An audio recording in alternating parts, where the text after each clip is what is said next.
In the last episode of Into the Wardrobe, I pitched a concept for an all-new Netflix Narnia series that would focus on the life of Jadis, the empress of the alien world of Charn, who would eventually be known as the White Witch of Narnia.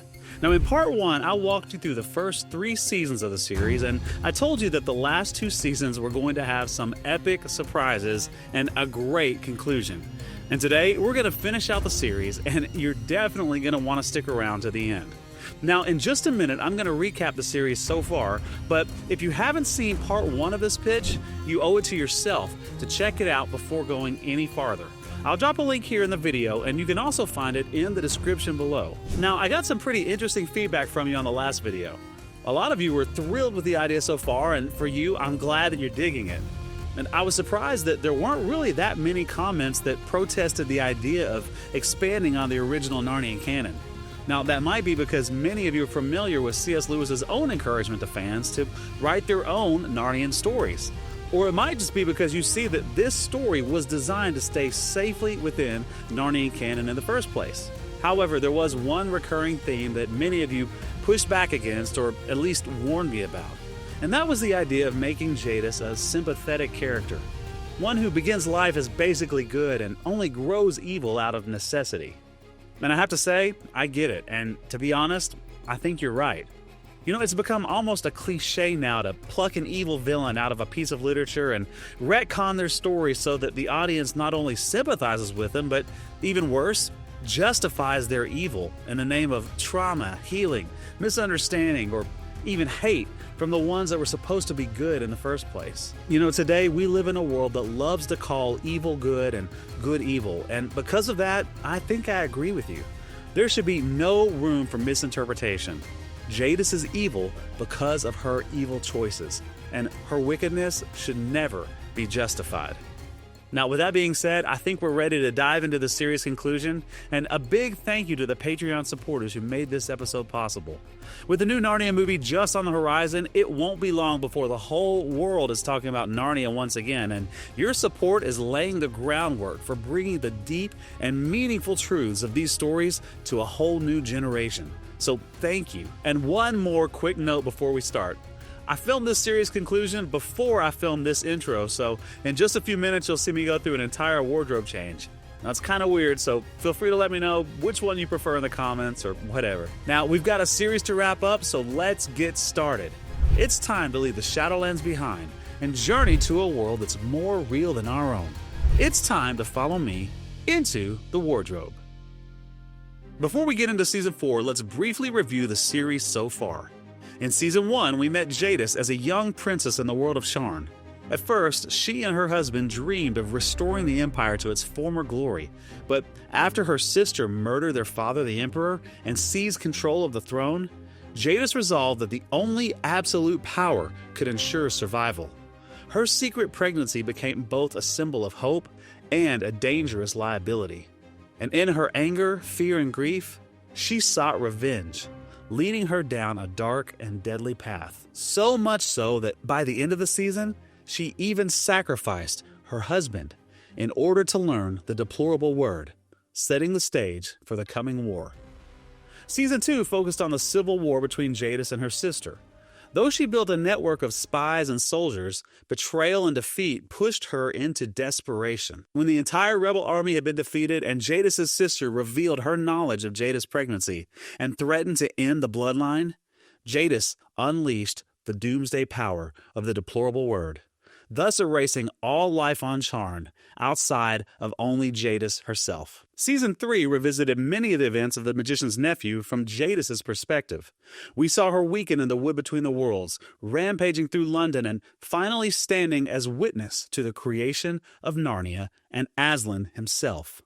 Exiled in the Narnia's wildlands of the north, she encountered a group of newly created giants, and using these stupid and curious creatures to do her bidding, she began laying the foundation of a new empire and began crafting her long-term strategy to seize control of the land of Narnia from the lion himself.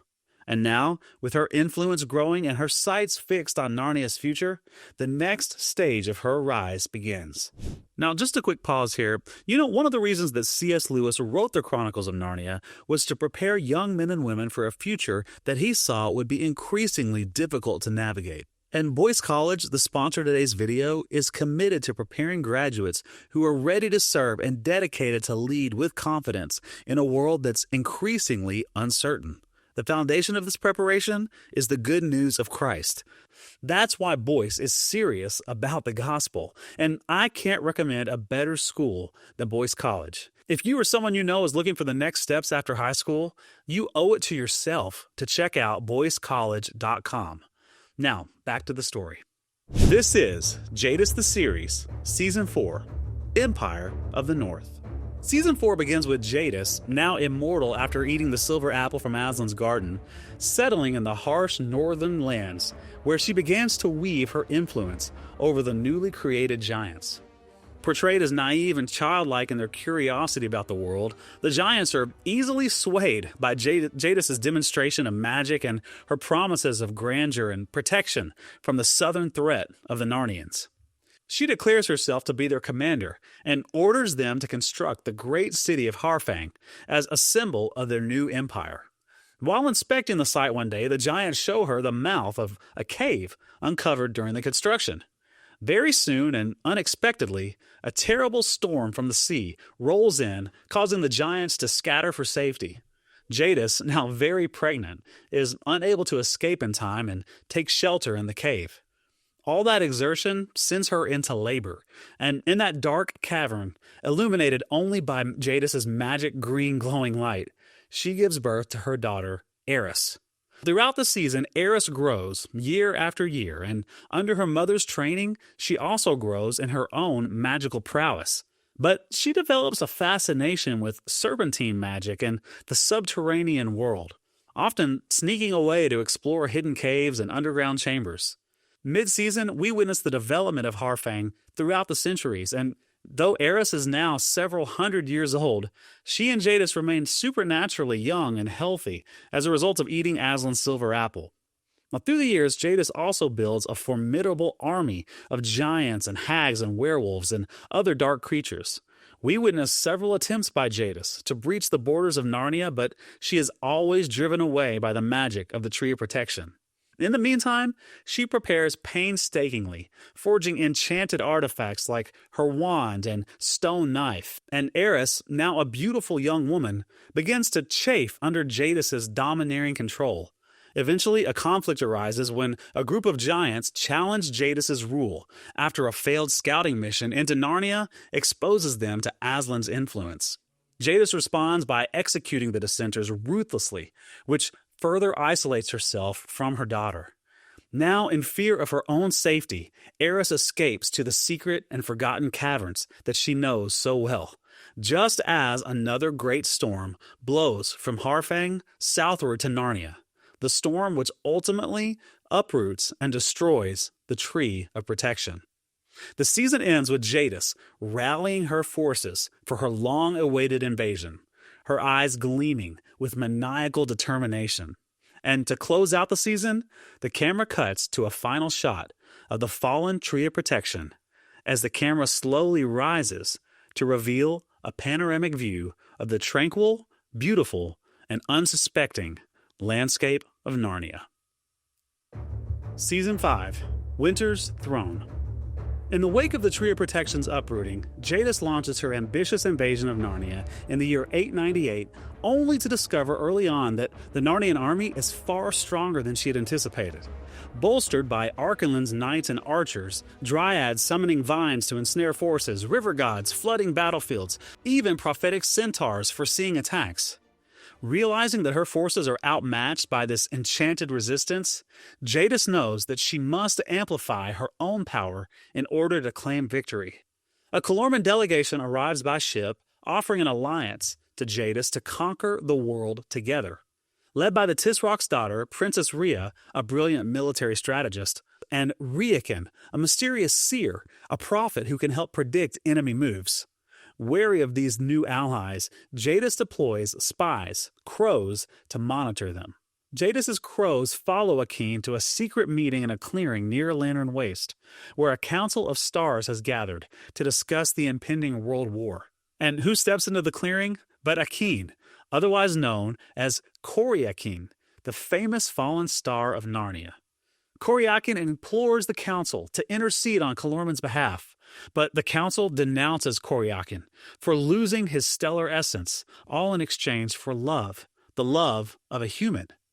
Koryakin insists that he did not lose his essence, instead he gave it away, hiding it in a precious place for safekeeping. When Jadis hears this report, she realizes that this is the key to her victory. The stellar core contains the power that she needs to defeat the Narnian army.